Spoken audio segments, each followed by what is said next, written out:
Okay, I think we're working. I think we're live. I'll give a second for everything to get suited and booted, but it looks like we're all good to go. I might just risk moving this camera a little bit closer to the monitor so that I can keep a better eye on both. If everything has gone as planned, we are live for our first Q&A of the new year. First Q&A for a long while, as a matter of fact, and the first Q&A of this brand new Rugby Muscle Podcast that is coming at you live today from Curitiba, Brazil, which is where I am right now. Apologies for it being a bit late. This is the first time of me setting up this. Look at me adjusting the camera here. This is the first time me setting up this setup here. I want to do this at least once a month. The idea here is that if you're new, this is your chance to ask a question that we can sort of dive a little bit deeper into. And it's something that I'm looking for with the podcast going forward. The podcast will be at least one podcast a week for the future in 2023. That is a guarantee. That's something that I'm doubling down on. I've done a reevaluation of everything that we do here at Rugby Muscle, and we've seen that by far one of the biggest things that we can do is get back regular podcasting. So we're going to do that, and we're going to kick that off with today's live Q&A. If you've never seen these before, like I said, this is your chance to get your questions answered in a bit more depth than just a couple sentences that you can reply on an Instagram story. This is your chance to really get personal questions answered. So whatever it is specifically to you, we can talk into the different nuances of different questions as well. And as you'll see, we've got a few questions already lined up. But if you have a question, if you're joining us live, pop them in the comments below and they will be answered on this live chat.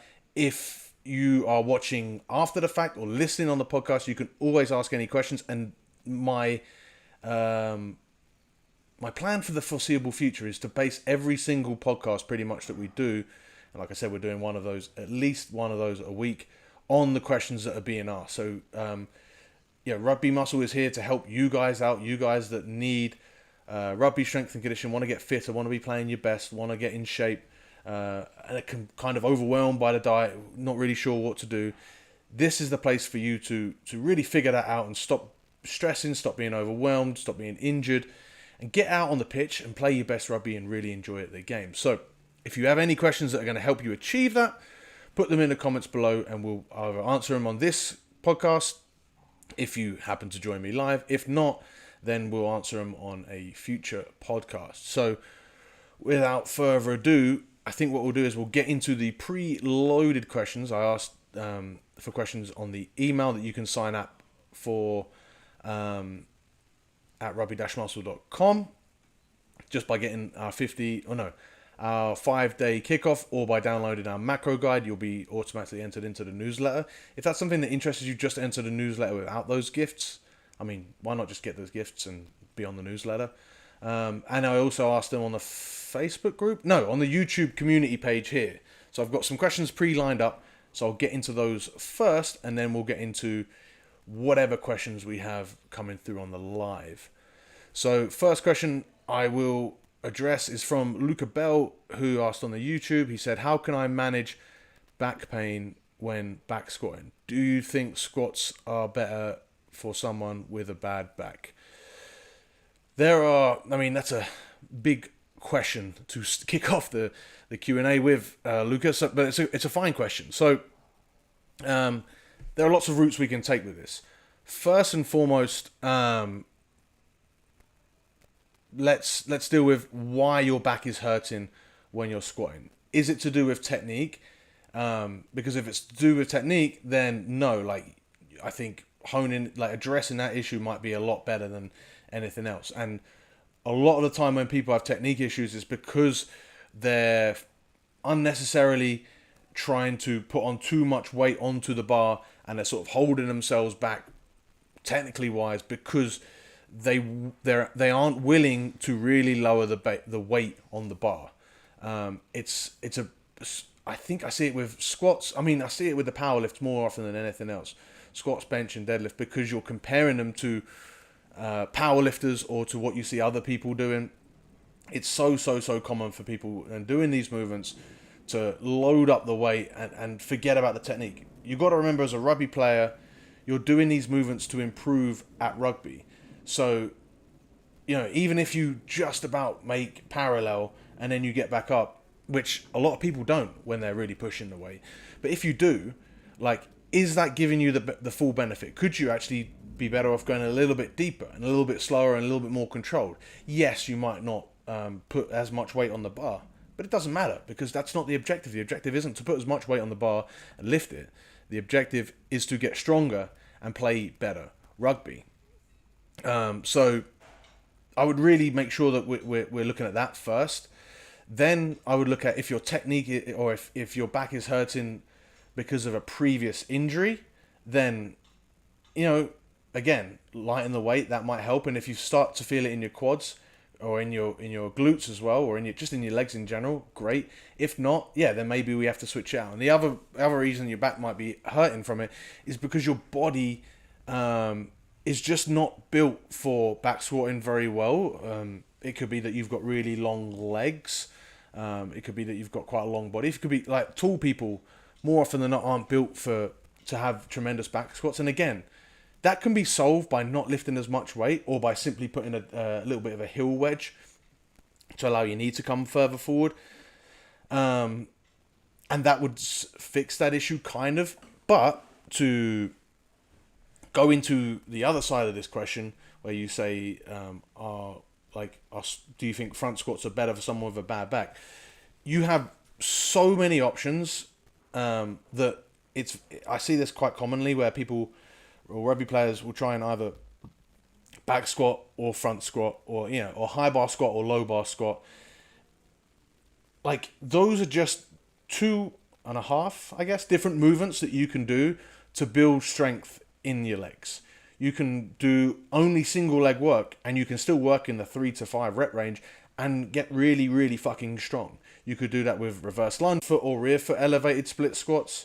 You could do that with, I'm distracted by the fact that this camera seems to be frozen. You could do, those, you can do lots of different variations of those. So you could do your split squats with a front rack. That would be minging. You can do all of those movements from a Zercher hold. You could just, and this is quite controversial, but you could just do leg pressing, and you'd probably miss out on some sort of coordination benefit that you would get from squatting if you really don't squat well.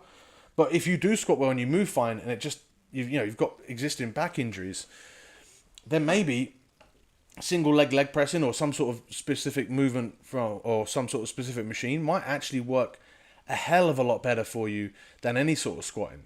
I've done a video previously on front squats versus back squats, so I suggest to go back on the YouTube channel to check those out. But essentially, the front squat, either of those squats, rarely is it the legs that give way.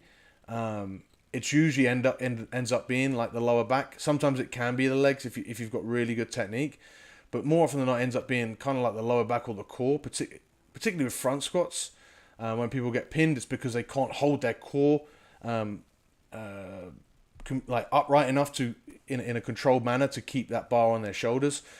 So I would suggest to go back to the drawing board, see what you're trying to accomplish, and ask if back squats are necessary. They're probably not going to be, but at the same time, address the issue that is why your back is hurting when you're doing your back squats as well. Because if your back squats, or if your back is hurting when you're doing back squats because of a weak back, then we still need to address that, right? Getting your legs really strong, but because your core and your lower back are quite weak, over time, you'd still need to do some sort of deadlifts or some sort of, a decent amount actually of lower back work and core work to bring that up, because that's going to be a weakness on the rugby field as well. Core and lower back strength is absolutely massive in rugby, and so it's something that you would absolutely have to pay attention to. If you have any follow-up to that, of course, pop them in the comments below and I'll follow that up.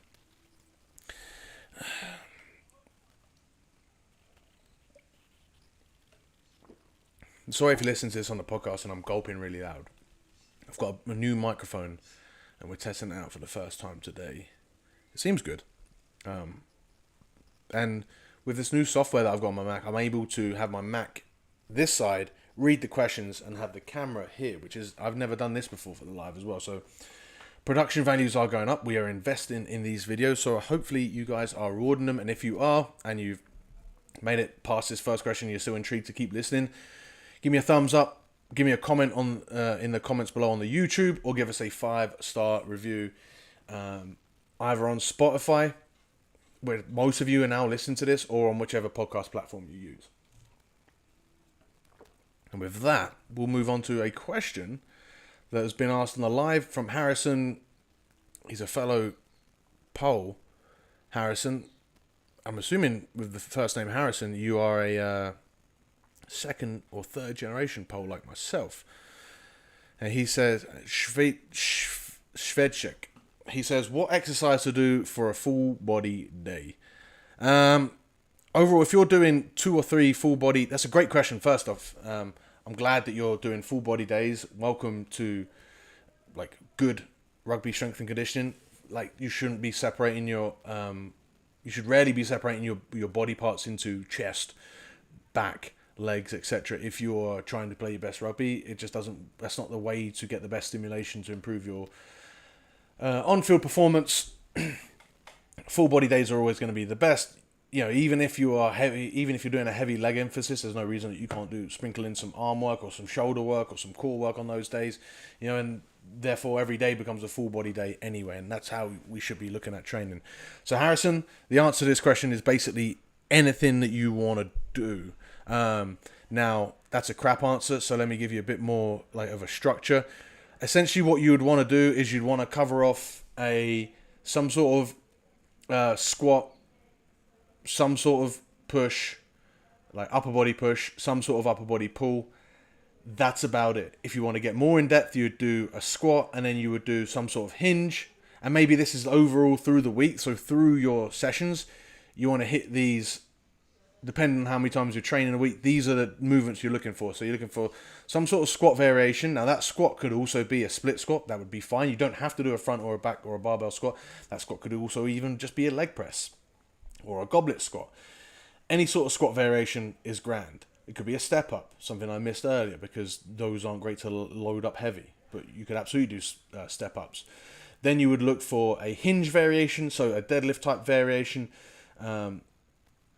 You could also do hip thrusts in those, but something that's using more of the posterior chain than the front of the legs. So squatting movements usually using the front of the legs. Hinging variations are usually using the back of the legs, the posterior chain. So we're looking at Romanian deadlifts, split stance Romanian deadlifts, just normal deadlifts, Olympic pulls, those sorts of movements. That would be your hinges. Then you'd look at upper body push, so anything pressing, so hit the front of the body. You could split those into vertical and horizontal pressing. I'm not as into thinking that that's as necessary as I have done in previous years, because I just think if you are doing enough horizontal pushing, you're probably going to get stronger on the vertical pushing, and vice versa, as long as you're doing some sort of, that's it. That should still carry over. And same thing for the pull-in. So if you're doing vertical and horizontal pulls, it just covers all the bases for the musculature of the body. If you're also a rugby player, you should also at some point be doing some sort of sprinting. You should be doing some sort of movement in different planes. So I'd look to, add into your ingredients list of exercises that you want to build your recipe, which is your program. You'd look at all of the movement patterns I've specified. Then you would look at getting at least 1 or 2 movements with rotation, and at least 1 or 2 movements that go with a bit of a lateral emphasis. So, if we're looking at squats, we could be doing Cossack squats, where you sort of squat to the side, or you could do lateral lunges, or you could do a lateral step up. If you're doing a hinge variation, that would be a little bit more difficult, but that would be where you could add in rotation, because that would be the other one. So you do some sort of lateral movement and some sort of rotation. You could also just do all the movements sort of like bodybuilding, powerlifting, traditional weightlifting style, and then add in some core movements such as Russian twists, even sit-ups, or even oblique raises, any sort of lateral raises, single arm farmers carries are great for that as well, to get in that lateral movement as well. So lots of different stuff there. In addition, you would also want to get some sprinting, some sort of jumping, some sort of explosive upper body movement in there as well. So this is where you can see how complex this stuff gets, because you've now got an infinite amount of exercises that you can do, and then you've got a reasonably big list of exercises that you should be doing. Now, should you be doing all of those in the same session? Fuck no, because that will take 3 hours long. That's where periodization comes in. That's where having a long-term plan comes in. So, maybe you're not doing as much rotation in this block, but that's okay, because you know that's coming up later, or you don't even know it's coming up later, but in a later program you address that and you say, oh, okay, I haven't done rotation for a long while, let's add in that and see how that goes.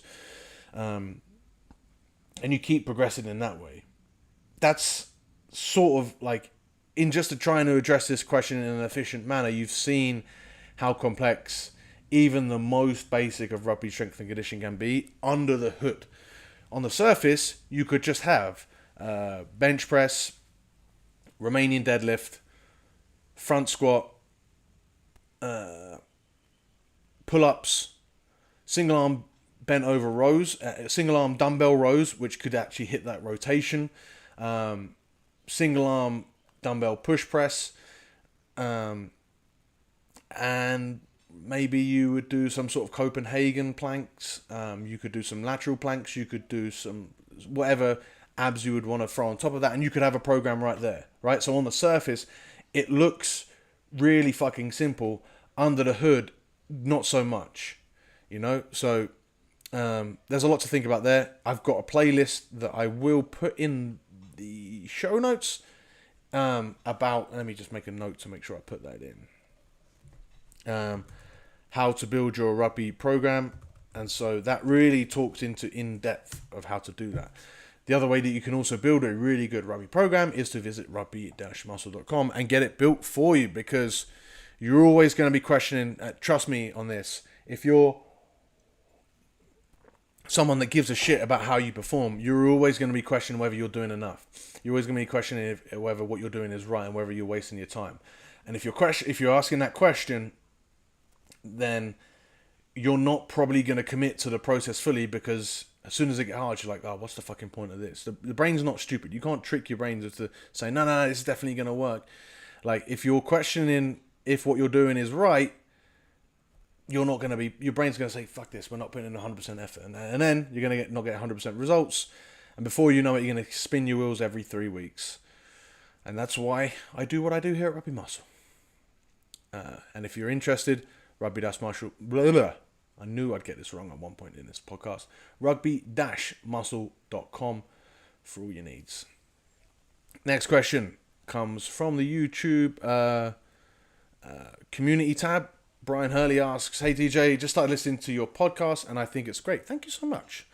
So my question is, I've played American football for pretty much my secondary and uni years and a little bit of professional in Japan.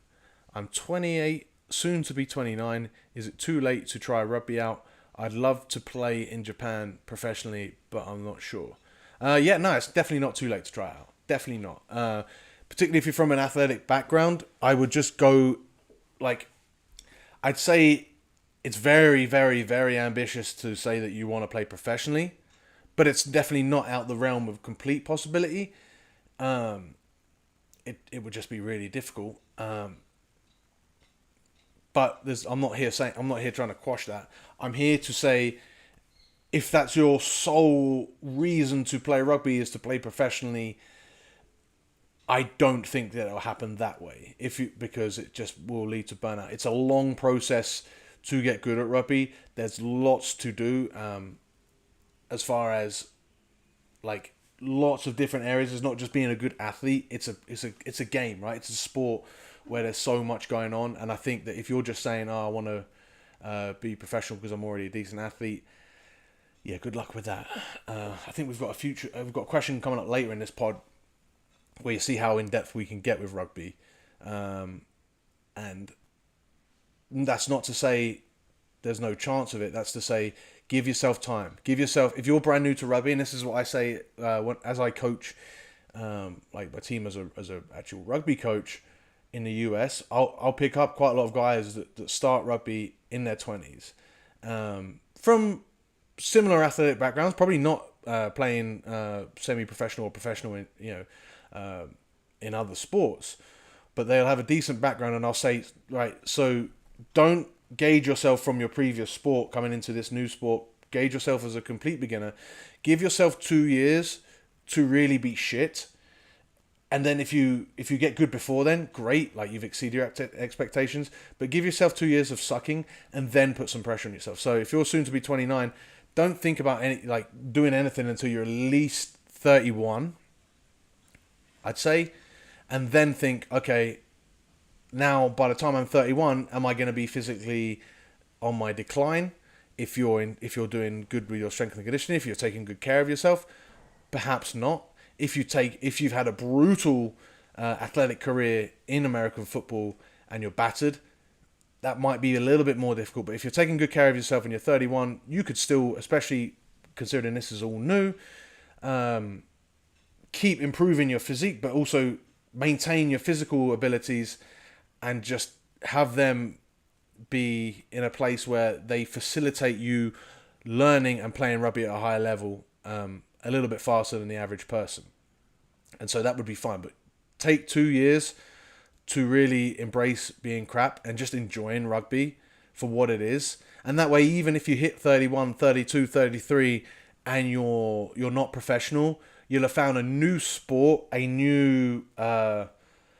I want to say new life, because like being a rugby player is really a bit of a lifestyle. It's something that, especially in season, takes up a lot of time, but it gives you a lot more back as far as like, a great group of mates, a community, a rewarding, 80 plus minutes of a sport that like, what other endeavors in life do you get to almost go to war, like physically try and smash 15 other guys with 14 of your mates as hard as you can over that period of time? Like, that's just not something that happens in many other walks of life. So it's a really cool experience, and it's something that you can keep doing as well. If you're in good shape, you can keep doing it well into your 40s and enjoying it as well. And so I would say look at it from that aspect. Like, how can I, like, clearly you enjoyed American football, so how can I take the good things from American football and still be able to do them for as long as possible? Well, playing rugby is a great way to do that as well. And if you reach a really high level, like, kudos to you. But I wouldn't set that as the expectation. I'd set that maybe as like a really lofty goal that hopefully, if you really apply yourself in certain sprints, you can get there. All right. That is us 23-ish minutes into this podcast. Shout out to the people that are watching live. Thumbs up, by the way, is always appreciated. I'm going to just check that the live stream is going swimmingly. I'm not 100% sure how to do that, actually, to be honest.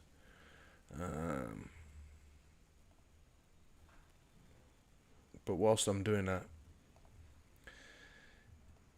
if you have not commented on this video and you're watching, shout out. Give us a shout out. Comments always help the algorithm, even if you don't have a question. But of course, if you have a question, like I said already, we're going to be making podcasts out of every single question. Until I can't do it, every single question that is put as a comment will be in the pipeline for a future podcast. So,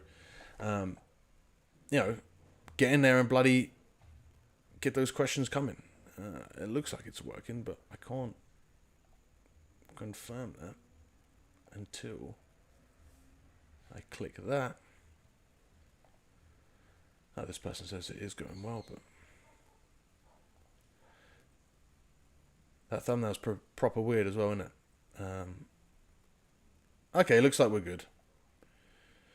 We'll move on to the penultimate of the pre-loaded questions, which comes from another Brian, who says, what is the best way to stay nimble and quick but build muscle? So this is bit more philosophical than like practical. But there is going to be practical advice in this. So essentially what you're going to do is, if you want to stay nimble, so this question comes out of someone that's like had a background of either specifically you've done this, or you have heard other people that have done this, or it's just like it's in the atmosphere as far as like this is what people actually think happens. Building muscle is not specifically going to slow you down. Building muscle is just building muscle. And in actual fact, if you just build just muscle, as long as it's relatively fast twitch, as long as you're building it in an efficient way, and as long as you're not building it through, thousands of dollars of steroids every single month, and with the sole objective of gaining as much muscle as physically possible, let me pause and take a drink. That muscle is going to be efficient, right? As long as you're building it in a proper, efficient manner, that muscle is going to be efficient. It's going to be quick. It's going to be relatively nimble, because muscle, in its very nature, is nimble, because that's what is used to provide nimbleness, if you will. The problem is that when people, so this is where it becomes philosophical. Problem is when people try and gain muscle, I don't think they're necessarily taking as much, they're taking the steroids that I spoke about, but they are trying to gain as much muscle as possible, and they end up going into a traditional cut/bulk phase, and they end up gaining so much weight, not necessarily just muscle, right? They gain weight, and it's the weight that slows you down. It's the weight that makes you feel heavy. It's the weight that makes you less agile, less nimble, slower, not as quick, because there's excess fat, which means that when you're moving, when you've got this excess weight going into a certain direction, and to be nimble, right, you want to be agile. You want to move that weight from one direction into the other. If that weight is fat, then if the more weight you have, right, the more weight you've got to redirect, so the more force you need. If you're adding just muscle, that muscle can control that force, right? Because it's the muscle is given the weight, but it's also the muscle that is used to control the force. So the more muscle you have, the greater your ability is to control that force. So of course, if that weight is muscle, it should near enough work out. If that weight is fat, then it becomes a little bit more difficult. The other way it can become difficult is if your sole focus, and maybe you don't even gain as much weight or gain as much fat as I've said, but the other philosophical problem that I see when people do this is that they say, okay, I'm in a hypertrophy phase, and they either train completely like a bodybuilder, and they do, chest days, shoulder days, bicep days, leg days, side tangent, right? Why? How can you, look how big your arm is, right? You can all, just look at your arm right now. So if you're listening to this or you're watching this, just take a look at your arms, right? Then put them next to your legs and look at the size difference. How are you going to give one day to both of those? Or even worse, look at your shoulders. Take your shoulder muscle. If you're watching on the video, look, your shoulder muscle goes, your deltoid goes from here to here. That's it. This is your shoulders. That's it, right? You're going to give this amount of muscle the same time to develop as all of your legs. Ridiculous. Anyway, side tangent aside, if you're going to do a hypertrophy phase and you're just going to train like a bodybuilder, more often than not what I see is when people do that is that they stop sprinting, especially, but they'll stop doing any sort of jumping work, they'll stop doing any agility work. More often than not, this is done in the off season, so people that don't do agility work in general anyway get some agility stimulus because they go to rugby training Tuesday, Thursday, and they play games on Saturdays. So that in itself is giving you some level of agility stimulus, right? Because you're training the ability to be agile. You're stepping around people, or you're reacting to people to try and make that touch. Even if you're just playing touch, right? That's still getting some level of stimulus. A lot of people, when they're in muscle gaining phases or bulking phases, they're in the off season, so they're not doing any of these things to stay agile, let alone build agility. So you said stay nimble. So if we're talking about that, the best way here is to sort of reprogram it and say, okay, I'm still going to build muscle, but I'm going to also work on my agility and my speed. So maybe it's 1 or 2 days of sprints.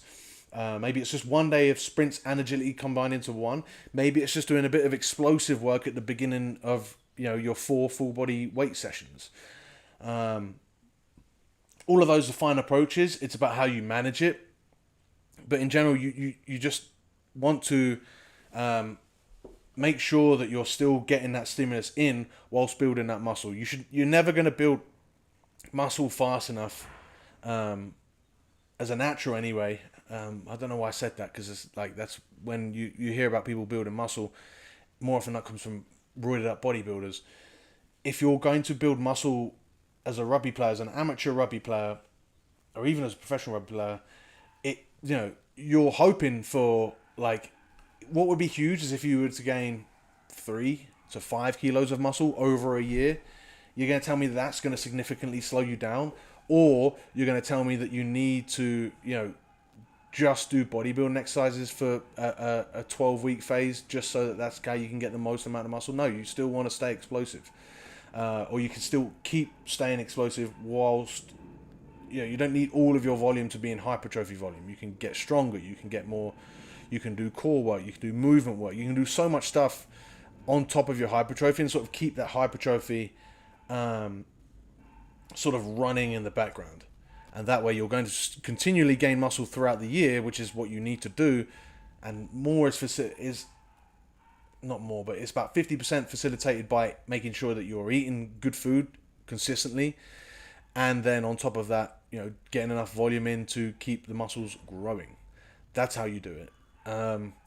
Now, on the other side of this philosophical question, or the philosophical answer that I'm saying, sometimes, right, in spite of everything I've just said, sometimes, particularly, if we're talking about, you've got a 4-month off season, there is no reason to stay quick and nimble for 2 of those, those first 2 months. There's probably not too much reason to stay quick and nimble. You could just focus on getting really fucking strong, moving really well, but like not necessarily explosive movements, but like just focusing on kind of, I hate this word, but mobility, right? But just moving really well. And you would be fine because you have no need to be quick and nimble. You can use the next 2 months, aka pre-season, to rebuild use your newfound strength and power and potentially muscle and potentially mobility to not only get you back to where you were as far as agility and quickness goes, but actually get you to a higher level because you've taken some time off. You can re-ramp yourself back up, build some speed work in there, build some agility work in there, and all of a sudden, by the time the season rolls around, when you need to be nimble and quick, you're actually faster, more agile, and better than before, and you're bigger, and you've allowed that time to sort of not just constantly sort of ram your head against the wall as far as trying to, I don't know, whatever agility or speed work you're doing, but yeah, that. Don't do ladders as well as another side tangent. Ladders do nothing for nimbleness on a rugby pitch. Okay, last question, and we might wrap this up within 40 minutes. Probably not, because I love to talk. Shout out to the Chihuahua or whatever that little shit dog is that's around the neighbourhood yapping. Incredibly distracting. Let's see. Sean asks, what are the pros and cons of doing fitness at training? I'm assuming he's talking about rugby training. Not only from a physiological perspective, but from a mental perspective as well. Okay. So, Sean has asked this because I coach his team.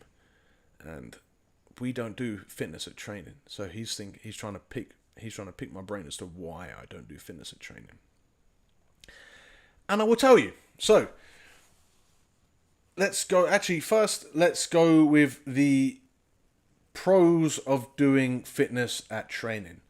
So, I'm assuming we are talking here about, and I'll address professionals later, but I'm assuming here we are talking about your standard club that trains once or twice a week for 90 minutes to 2 hours a week, outside of preseason, and has a game every weekend for X amount of weeks. I'm assuming this is what we're talking about, because this is a situation for most rugby players. If that's different, let me know in the comments and we can address that as well. And so let's address the pros. So obviously the pros are, if you are, being fit. This is why Rugby Muscle exists. Being fit makes rugby so much easier. If you are, no matter what position you're in, if you are absolutely knackered and gassed out of your head, you make poor decisions. Not only do you make poor decisions, your ability to, even if you make good decisions, is going to be obviously massively impaired, right? So even if you're really strong or really fast, if you are absolutely knackered, then your ability to keep performing drops and drops and drops as long as the game goes on. So if you start getting knackered after 10, 15 minutes, that's an extra 60 to 75 minutes. How did I say? 10, 15 minutes. 70 to 65 minutes, where you're going to be performing pretty much all of your skills subpar.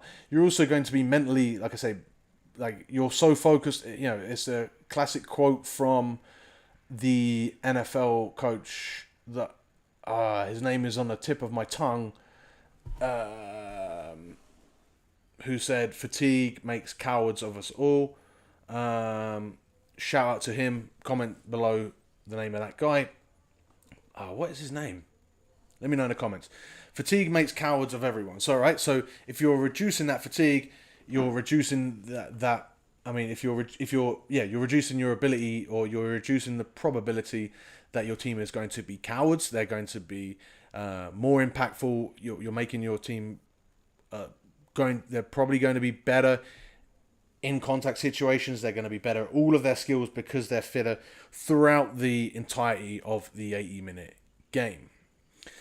That's easily the pro, right? That's what you want to do. If you're getting a fitter team, that's it. That's their being fitter is going to make everything in rugby much, much easier.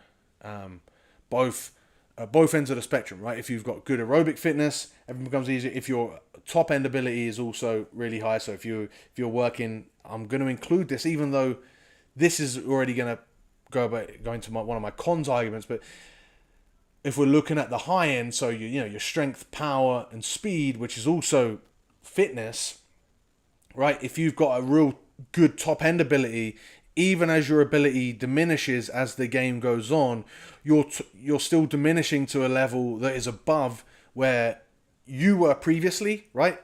So if your speed starts slowing down, but you're coming from a faster, you're faster than you were last year, even at the 80th minute, your 80% speed still might be 110% of your speed from previously. And so that's something that's really important to take note of. And that's also, again, both ends of the spectrum allow rugby to be so much easier. Now, why wouldn't you do this at training? I'll tell you. So, if you go to a traditional amateur rugby club, which is basically everyone listening to this, and even professionals, a lot of professional teams will only run twice a week sessions as far as rugby goes. That's 90 minutes to 2 hours a week. A session times 2 a week, which gives you 4 hours of total rugby training, right? Per week, so that gives you 16 hours per month. You've got 16 hours a month to work on, and let's not even go on a month. Let's go on a week to week basis, because you've got to keep repeat. It's not like you get one ability and you work on one thing 1 week and then you've got it and then it goes on forever. That's not going to happen. More often than not, you have to work on something for several weeks for it to improve, and it's not just fitness stuff. That's not just strength and conditioning stuff. That's skill stuff as well, and more especially skill stuff and tactical stuff. And when it comes to tactical stuff, it changes week to week to week because you're playing against different oppositions, or you want to evolve your game plan, or you've got a new, you've had injuries and you've got to change your team, right? And so in 4 hours, you've got to touch on the following, right? Rugby skills. So when we look at rugby skills, we're talking about open. We can categorize these into open.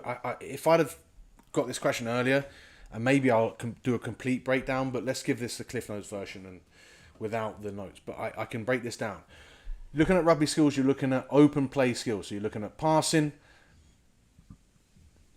rucking, tackling, jackling. You're looking at defensive formation. You're looking at moving around the pitch, like running and sprinting. You're looking at carrying. You're looking at offloading, different types of offloading, running the right support line. That's also a skill. Kicking. Have I said kicking? All the different types of kicking. Those are all different types of skills, right? That's skill. So that's, right, remember, 4 hours a week. That's one area of stuff that we've got to work on. And I just said passing as passing, but passing and offloading. But you've got all the different ways that you can pass. You've got pop passes, short passes, long passes, switch passes, different lines, which leads me to skills. Let's go with set piece skills. So you've got the skills that are involved in back set piece. So you've got your passing, but you've also got the moves themselves that everyone needs to know and memorize.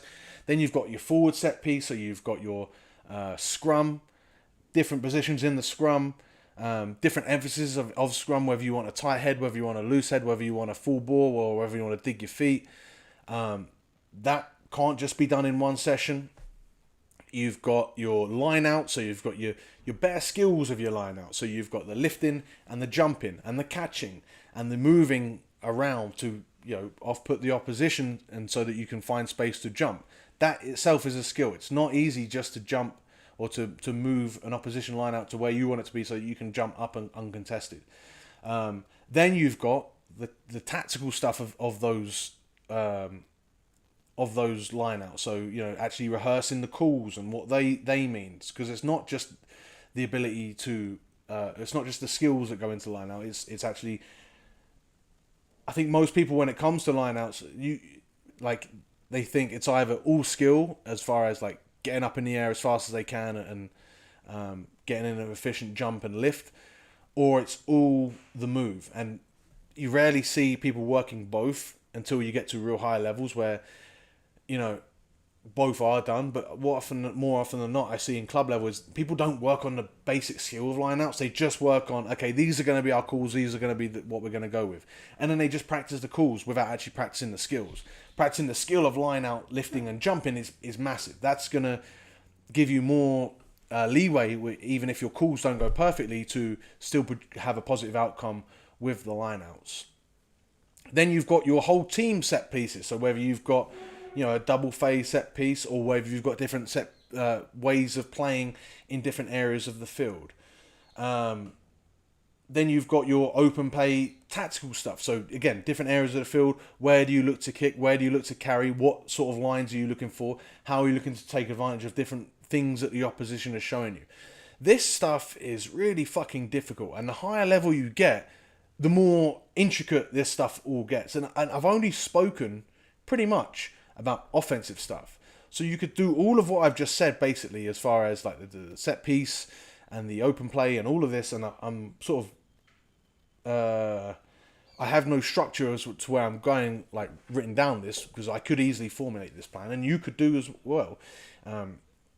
Listen to this, all the different things, and this is just to give you an example of what's going on in a game of rugby and how complex it is to play a game of rugby well. Right, and you've got all of this stuff going on with like 15 to 30 different people, all of which can be inserted at any point, all of which have to work together, knowing the same thing that's going on, so that they get, so that they are all in agreement, and so that they can, again, if we look at the psychological benefit of not doing fitness, I'd say everyone being on the same page tactically and technically would get you a better, more positive psychological outcome than doing a load of fitness together, particularly if those tactical outcomes become successful, right?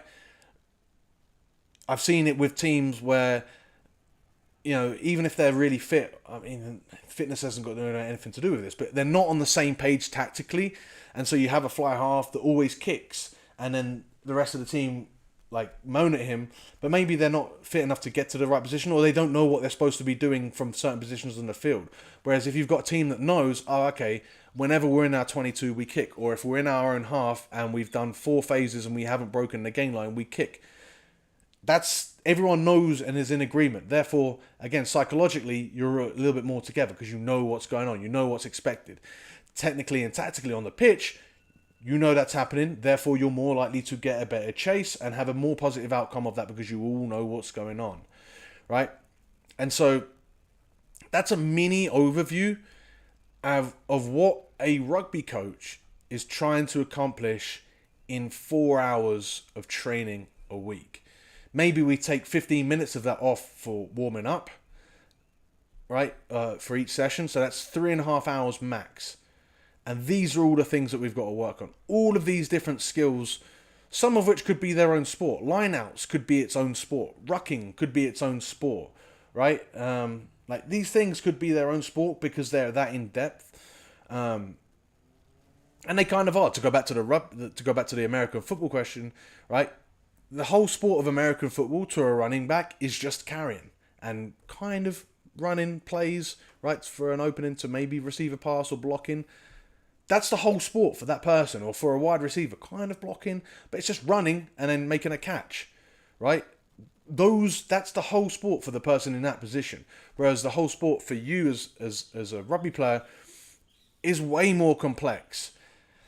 And so where I see fitness fitting into that 3.5, considering how much time you have to dedicate to fitness, are we then going to chop into this 3.5 hours a week and give 30 minutes of that to fitness? Why? Fitness can be done individually. It can be done any time of the week, and it needs to be done consistently. And it needs to be done consistently, not just through the rugby season, but forever. Being fit is a journey that never really stops because you can continually improve. And so I don't think that has a place at rugby training. I don't think that's an efficient use of your time as a rugby team to use that as fitness. Coupled with the fact that just playing rugby, just doing rugby sessions itself, is very physically taxing. It will make you fitter just playing rugby itself. Doing extra fitness on top of that without getting those, if you just did different game-based stuff to work on your techniques and your tactics of what you're going to be doing in a game, you're still going to be running. You're still going to get a decent aerobic benefit, maybe even an anaerobic benefit if it's a really intense game. But you're still going to get a good benefit, and you're going to get the benefit of the skills, of the tactics, of the technical improvements that you're going to make. Whereas if you're just doing fitness, maybe you'll get a fringe benefit of one of those other things, but more often than not, you're not, right? Particularly when they say, we're doing this fitness drill where I tackle one of those big foam sausages. Fucking no one's ever got good at tackling because they tackled a foam fucking sausage. You get better at tackling by tackling people, because people move and people don't want to be tackled. A fucking foam sausage does nothing for you. Okay, so what I think is you need to get fit, you need to play rugby well. Those two, there is some synergy there, but they should not be implemented at the same time, right? You should not be trying to synergize your session to improve both. You should be synergizing your week, you should be synergizing your month, you should be synergizing your program, you should be synergizing your life to fit those two together, but you're going to implement them separately. You're going to have your rugby time, you're going to have your skills training time, and then you're going to have your fitness time, you're going to have your strength time, and you're going to do all of that stuff. Yes, there are ways that you can improve your skills by doing real basic passing, in your rest periods and stuff like that, and I've been an advocate of that. But overall, you're not looking to do both at the same time, right? You're improving them both separately. They're separate things, and they should be treated separately because that's just the way it is. That's why every single professional team in the world will have a strength and conditioning coach, because that person has to oversee their own things. And yes, they'll overlay that, and they'll make sure that when you get into the higher ranks of professional levels, the rugby stuff is so intense that you have to taper the strength and conditioning stuff around it so that you don't burn yourself into the ground. It's the opposite problem for amateur players, where you've got such little time to do rugby stuff that that needs to be as focused on rugby as possible. You can't have that taken away. You can't have that. You can't eat into that with your strength and conditioning time. Okay. If you want a more in-depth answer on this, I'm happy to go into it, and I think I might do for a whole separate podcast or maybe a deep dive YouTube video. If that's something you want, let me know in the comments below. Let me check on the live feed if we've had any more questions. We've got a couple more likes in. Thank you so much. We do have some live comments, so let me just read them out right now. So Brian Hurley, Brian says thank you, as far as he's the former... Are you a former professional American football player? Hopefully, either way, welcome to rugby. I think you'll enjoy it. Keep going. I think you'll really enjoy it, but give yourself time to be crap. It sounds horrible, but trust me, it's liberating. Don't put pressure on yourself. And then we do have one more question, which we're going to squeeze in before the hour is up. Remember I said, wonder if we could finish that question within 40 minutes. We're now at 52 minutes, so failed at that. Mario says, are there any mandatory exercises in a strength program, muscle building program, or a certain... Yeah, so... actually, let's finish the question. Or are certain movements overrated, such as deadlifts and the like? Thank you for everything. Thank you, Mario. Thank you for commenting. Thank you for asking that question. This is an easy question to answer. We'll finish this podcast here with this question. Are there any mandatory exercises? Absolutely not. Not for building strength, not for building muscle, not in those sorts of programs. There are mandatory... The only mandatory exercise I can think of that you need to do... if you want to, and this isn't strength or muscle building, this is rugby strength and condition, is sprint. You've got to sprint. But you don't have to sprint all of the year. You just have to spend some time in a long-term program. There should be sprinting, right? So if you're doing a 4-month program, 3 months of that could be sprinting. It could be 4 months of sprinting. It could be 2 months of sprinting. It could be 1 month of sprinting. But sprinting would be part of that. You need to be doing some sort of sprinting. That's not a strength movement. That's not a muscle building movement. Something you need to do to be a better rugby player. Are certain movements overrated? Yes. And deadlifts are absolutely overrated for strength and conditioning, for rugby especially, because it's probably the movement, aside from leg press, because leg press is a weird angle. It's the movement that you can lift you can move the most amount of weight. So it's kind of cool. But it's not really efficient at building muscle in any one specific area. It's not really efficient because the way it's set up, it's not really efficient at building your hamstring or your posterior chain muscles as much as, say, Romanian deadlifts. It's not really as efficient at building strength in those areas as such as Romanian deadlifts. It's not as efficient at building power as things such as high pulls or cleans or snatches. It is, however, much, much, much more fatiguing than those things, and therefore deadlift is by far massively, massively overrated. You could never deadlift. You could never squat, but you could absolutely, and probably should never. There's no need to deadlift. Squats, I could make a case for having to do them. Deadlifts, I couldn't. So we'll finish on that. Thank you guys so much for watching. If you've made it to the end and you haven't given it a thumbs up, I'll give you 2 seconds to give it a thumbs up now. 1, 2. If you'd be so kind as to give us a 5-star review, we will be doing these not the live Q&As, but we'll be doing podcasts every single week now. They'll be uploaded to Spotify. 5-star reviews on Spotify are probably going to be the best way. And if that's what you're listening to, it's really easily done. If you're still listening to Apple Podcasts, 5-star review there helps, or whatever podcast platform you're listening to. Let me know in the comments below on the YouTube channel. Give it a thumbs up on the YouTube channel. Comments below for the algorithm always help. Thank you guys so much. I'm pumped for 2023. I'm pumped to be really consistent with this podcast. I think this is it's the thing I enjoy the most, and it's the thing that I think allows me to give you guys the best information. So thank you guys so much for joining me. I'll see you in the next one.